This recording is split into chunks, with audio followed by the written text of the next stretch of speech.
বিয়ের পর ছেলেদের একটা কমন ডায়লগ, বিয়ে করে নাকি তাদের জীবন অশান্তিতে ভরে গেছে। আচ্ছা আমি বলি, কিভাবে অশান্তিতে ভরে গেল তাদের জীবন? সকালবেলা ঘুম থেকে উঠেই তারা নাস্তা রেডি পায়, দুপুরবেলা কি খাবে না খাবে সেটাও বাসা থেকে বউ যত্ন করে বেঁধে দেয়।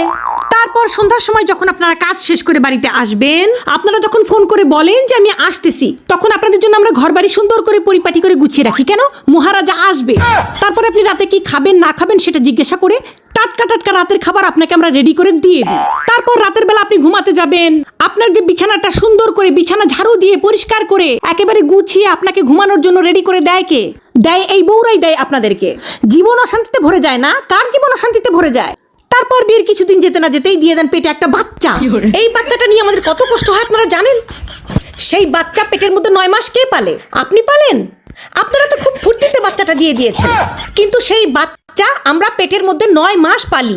পেলে সেই বাচ্চাটাকে ছোট থেকে বড় করি আমরা, গু সাফ করি আমরা, গু মদ সবকিছু পরিষ্কার করে বাচ্চাটাকে তিলি তিলি বড় করি, খাওয়াই, স্কুলে নিয়ে যাই, পড়াই। তারপরে কিছুদিন যেতে না যেতেই পরিবারের সবাই মিলে, বৌমা একটা বাচ্চার কোনো ভরসা আছে, আরেকটা বাচ্চা নাও।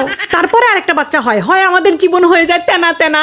তারপরে হচ্ছে ওই বাচ্চা পেটে আসে, বমি করি আমি, সিজারের কষ্ট ভোগ করি আমি, সবকিছু ভোগ করে মেয়েরা। আর ছেলেরা বলে কিনা তাদের জীবন বলে খুব বিষাক্ত হয়ে গেছে, তাদের জীবন নাকি নষ্ট হয়ে গেছে। তোমরা কি করো? ও এখন তো আবার খোটা দিবা, মানে আমরা কিছু বললেই পুরুষদের একটাই ডায়লগ, ও টাকা তো কামাই করা লাগে না, টাকা কামাই করলে বুঝতো কত কষ্ট, ঘরে বসে খাও তো টের পাও না। এই যে পুরুষরা শুনে রাখো, খবরদার টাকার খোটা দিবা না।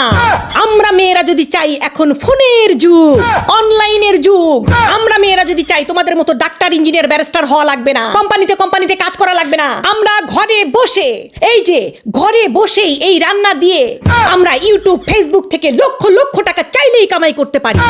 এত মনে করো ইয়ে নেওয়া ঠিক না, এত ভাবনিতে যাবা না, ঠিক আছে? জীবনে কোনোদিন কেউ আর বলবা না যে জীবন বিয়ে করে ঝালাফালা হয়ে গেছে। বিয়ের পরে তোমাদের জীবন শুধরায়, বিয়ের পরে তোমরা ভালো হও, বিয়ের পরে তোমরা সাশ্রয়ী হও। বুঝতে পেরেছো?